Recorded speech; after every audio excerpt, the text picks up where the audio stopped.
The latest headline for Star Wars is the comments made by the director of the next upcoming film featuring Rey Skywalker, or Rey Palpatine rather, Sharmeen Obaid-Chinoy's comments about Star Wars in 2024 and about how it's about time that a woman shape a story in Star Wars.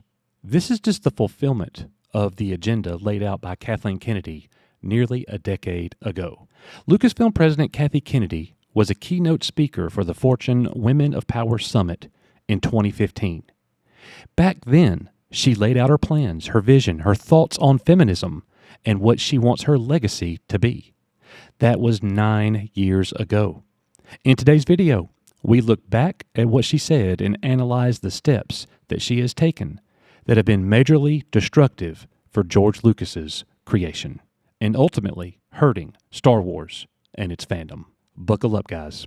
Let's go. Kathy played football on the boys' team in high school, right? Yes, I did. Seriously. I was actually the quarterback. The quarterback. I could throw.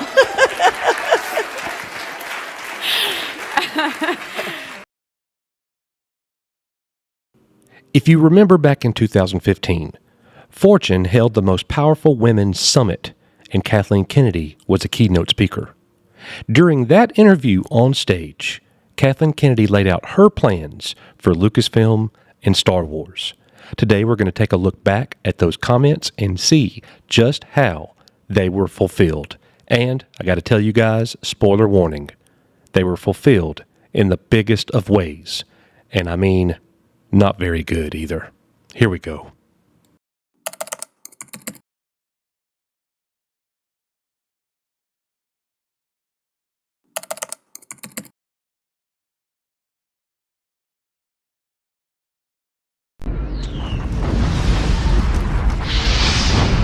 Echo 3 to Echo 7. On nobody. 3-8.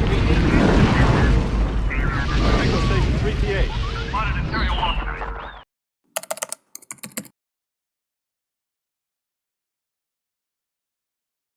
The fact that the company was bought by the Walt Disney Company has been amazing because they very much support the fact that we are trying to grow in the workforce, a number of women in executive positions and in all positions inside the company, and with the movies that we're making and with the protagonists that we're putting in the stories. So I get a huge amount of support with that. But we have 50% of our executive team are women.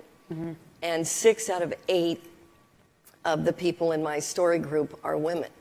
And I'm sure there's a lot of people that would be surprised that we're making Star Wars movies and the majority of the people involved in the development of those stories are women. Mm-hmm. And I think that it's making a huge difference in the stories that we're trying to tell. I think that it's making a huge difference in the stories that we're trying to tell. It is going to happen. We are going to hire a woman who's going to direct a Star Wars movie. I have no doubt. On the other hand, I want to make sure that we put somebody in that position who's set up for success. Mm-hmm. It's not just a token job to look out and try to find a woman that we could put into a position of directing Star Wars. And it is interesting because I have a huge number of men who call me constantly and tell me how much of a Star Wars fan they are and how much they want to get involved in anything to do with Star Wars. I don't have a lot of women who call and have those conversations with me. So that's one of the challenges that we keep talking about, is if we do want to bring a woman in to direct a Star Wars movie, we want to make sure that it's somebody who's passionate and really, really wants to do a Star Wars movie. We don't want to talk somebody into it. Mm-hmm.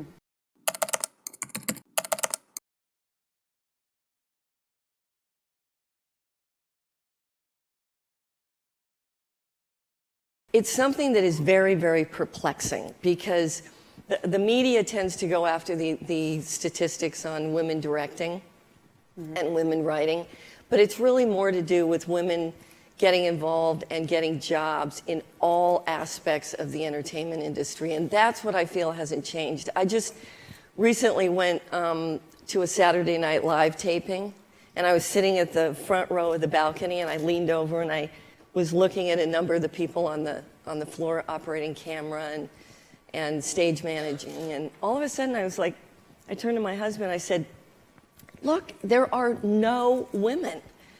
And it was 1973 that I was hired as a camera operator.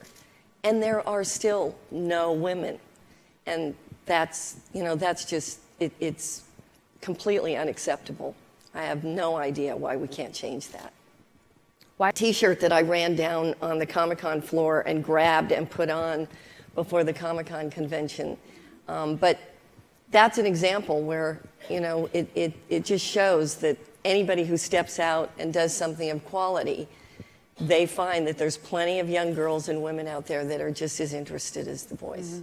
Well, I would say the most amazing thing is that since the company has been bought, how we've been able to scale every line of business inside Lucasfilm because of the partnership with Walt Disney has been incredible. I came in obviously knowing a lot about how to make movies and how to put the production department together, but I'd had only limited experience with all the things involved in consumer products, the innovation inside technology with consumer products, what's going on in the theme parks, digital interactivity, the gaming that was being developed. It was so much more than anything I had done in just creating a movie, that by working with the Walt Disney Company and realizing that we had all these different lines of businesses that were supporting what we were doing, it's really literally been 3 years today that the company was bought, and we're doing things way beyond what we ever imagined. I mean, it's extraordinary, the amount that we've been able to create with television animation, everything to do with the game that actually is being released within the next week, Battlefront, the movie that's being released in December, one that we're halfway through shooting right now. Schedule. It's insane. We start the next Saga movie in January. I couldn't have done any of this without the support that I'm getting from Disney. It's actually hard for me to even keep up with what we've been trying to do. Were you always a Star Wars fan?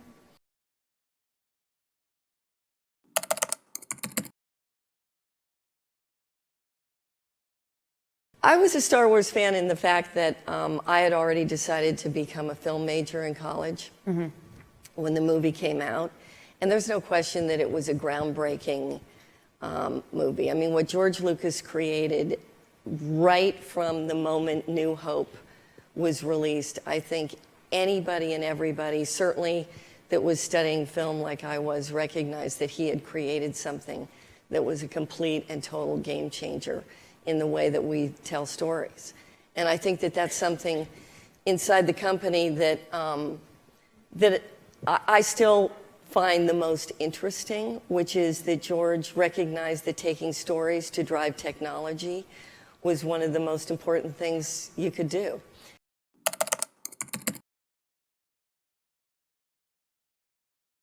Between Lucasfilm and Disney, we were all looking at this situation and saying, no, with Star Wars, we have to change this. We have to make sure that we create products that are, in a sense, appealing to both boys and girls. What's wrong with that?